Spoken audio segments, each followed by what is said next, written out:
ఏంటి సార్ ఇది మరీ దారుణం కాకపోతే?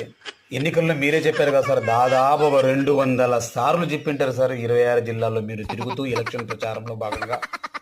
నేను ముఖ్యమంత్రిని అయితే, కూటమి ప్రభుత్వం అధికారాన్ని ఇస్తే ఎట్టి పరిస్థితుల్లోనూ విద్యుత్ ఛార్జీలు పెంచను, పేదల మీద భారం మోపను అని చెప్పి కుండబద్దలు కొట్టుకొని మీరు చెప్పారు సార్. మీ కార్యకర్తలు, మీ పార్టీ నేతలే దీనికి సాక్షి. సోషల్ మీడియాలో కాని కొన్ని వేల వీడియోలు ఉన్నాయి సార్.